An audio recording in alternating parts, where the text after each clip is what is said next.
Olá, tudo bem? Que bom que você chegou até aqui no site do nosso escritório. Eu estou gravando esse vídeo especialmente para poder te ajudar na seguinte questão. Recebi um processo do banco. E agora? O que fazer? Existe solução?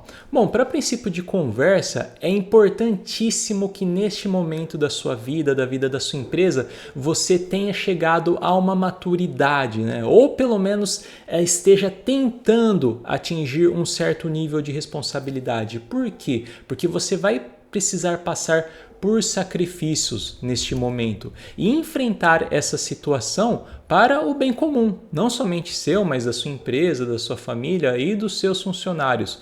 Ou para você reerguer a sua empresa e continuar tocando, ou então para você reerguê-la, né, deixar ela redondinha para liquidar a empresa, né, vender o passivo, vender a sua atividade principal, não importa. O necessário é você enfrentar este problema, né? Você provavelmente tenha recebido aí na porta da sua empresa ou da sua casa uma execução de título extrajudicial. Pode ter sido também uma ação de cobrança simples ou então uma ação monitória, mas normalmente a maioria dos casos é uma execução de título. E por quê? Porque o seu contrato bancário ele é um título.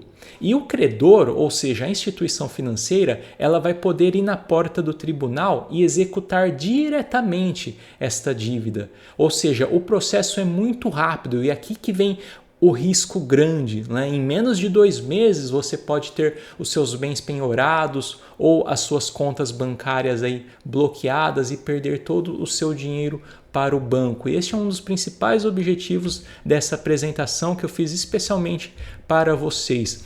E a grande pergunta aí que as pessoas sempre nos fazem, né? E se eu não me defender no processo? O que acontece, né? Quais os riscos disso? Quais os efeitos? E eu elenquei aqui para vocês alguns principais, né? Alguns aqui você até já esteja sofrendo. Por exemplo, a perda dos nomes, né? Isso aqui é o início do fim da empresa. A maioria das empresas tem recuperação judicial ou falência por conta de execuções dos bancos, né? Por não se manifestarem, por dar as costas, né?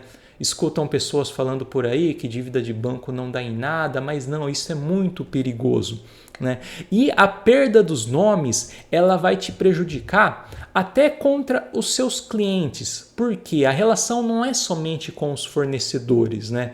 Mas as pessoas também não vão querer comprar da sua empresa se você está com o nome sujo, se você está com dificuldades. Por quê? Porque é um risco muito grande para ela, por exemplo. Então, se eu tenho uma empresa que fabrica canetas, né, eu tenho clientes que compram a minha caneta. No entanto, eu tenho fornecedores que fornecem a tampa da caneta, por exemplo. Os meus clientes, sabendo que eu estou com dificuldades de pagar os meus fornecedores, eles vão parar de comprar de mim.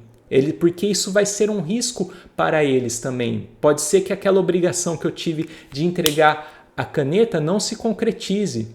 Ou seja, você precisa pensar muito amplamente, né? Não é somente na questão com os seus fornecedores, de você não conseguir pagar os seus fornecedores, mas também de você não conseguir vender para aqueles seus clientes que você já trabalhou tanto, que você já trabalhou duro para conseguir esses clientes. Pense como isso é tão crucial para a sobrevivência do seu negócio e da sua própria vida.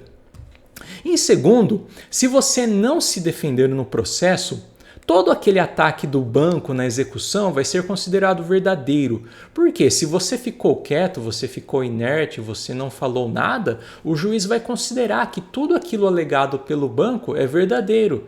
E aí existem vários pontos perigosos. Por exemplo, os juros abusivos, os encargos de mora, as tarifas erradas, seguro prestamista, títulos de capitalização e por aí vai.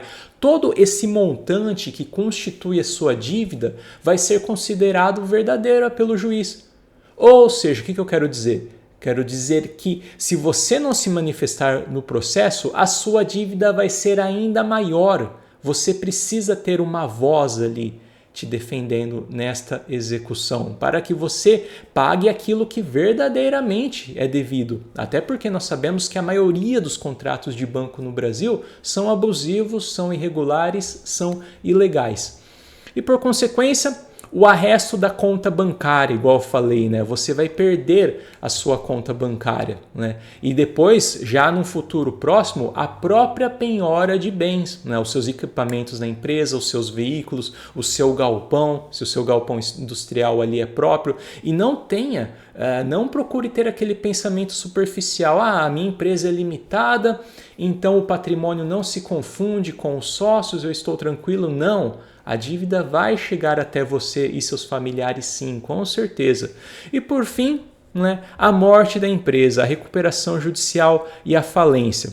Nós sabemos, por dados aí aqui no Brasil, que apenas 20% das empresas se recuperam numa recuperação judicial e evitam a falência. Ou seja, será que a sua empresa vai conseguir estar no meio desses 20%? É muito difícil ter uma empresa no Brasil. E se a sua empresa está devendo muito, mais difícil ainda é para ela. Então você precisa evitar essa recuperação judicial. E você tomando boas atitudes prudentes, elas vão poder impedir de você chegar na morte da sua empresa, que é a recuperação judicial e, consequentemente, o processo de falência. Tá? E é muito importante que você tenha esse conhecimento do prazo de resposta numa execução judicial, porque as pessoas elas simplesmente deixam passar esse prazo, é um prazo muito curto, é um prazo de apenas 15 dias. Né? Então, durante 15 dias, o seu advogado especialista em direito bancário vai precisar fazer todo um trabalho de defesa.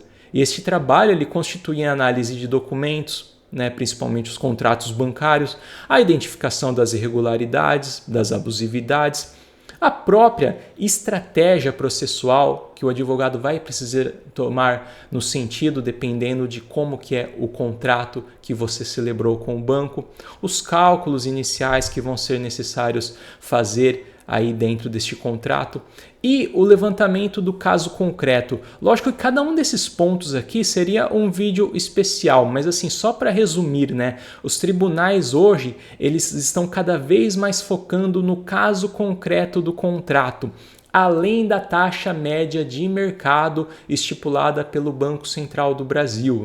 E quais que são esses itens do caso concreto? São vários. Por exemplo, aquele seu contrato que você celebrou com o banco, qual que era o spread bancário dele? A diferença do custo de captação do crédito e aquele preço que o banco te ofertou deste crédito. E o número de garantias, se você ofereceu muitas garantias para o banco, significa que o seu contrato precisava ter sido mais barato, com taxas menores. Ou então, as circunstâncias do tempo, da época que o seu contrato foi celebrado. É um contrato de pandemia?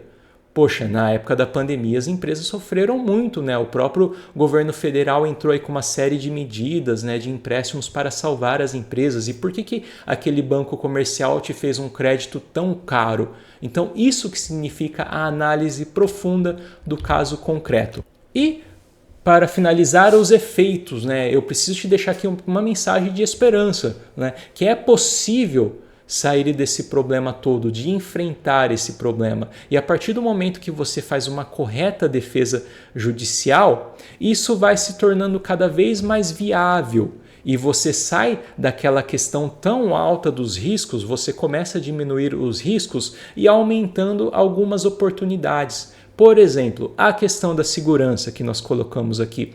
Você vai estar se defendendo e apontando as ilegalidades do seu contrato. E aí você vai conseguir fazer essas duas sustentações, que são tão necessárias neste momento da sua empresa, a jurídica e também a financeira. E essa questão da segurança, ela vai te abrir outros dois pontos essenciais para as empresas com essa dificuldade, que é ganhar tempo e depois a possível redução da dívida. Quando você está num processo com o banco, você vai ganhar mais tempo para ir reestruturando as suas finanças e você precisa ir se reestruturando para poder oferecer um pagamento à vista, ou então um pagamento parcelado. A gente fala pagamento à vista para que a sua dívida seja mais reduzida ainda em um possível acordo. E em consequência disso, a redução da dívida, por quê? Porque os bancos eles não gostam de processo judicial. O processo judicial ele é moroso, ele demora para o banco e ele custa também muito. E como nós sabemos que as instituições financeiras só buscam lucro a todo custo, quando você tem um processo judicial, significa que você tem uma barreira dela terminar esse processo judicial e receber de você. Ou seja, ela vai estar disposta a receber um valor menor, porque ela já vai ter considerado a sua dívida como um prejuízo. Então, para os bancos, compensa receber valores menores do que ter que suportar processo ou a inadimplência. E se você ficou com outras dúvidas, não deixe de colocar as suas dúvidas aí para nós, para que nós possamos te ajudar também. Nós colocamos todos os nossos dados aqui de contato, entre em contato conosco através do telefone, WhatsApp, também e-mail, e lá no nosso site você vai encontrar também outras informações e estamos à sua disposição.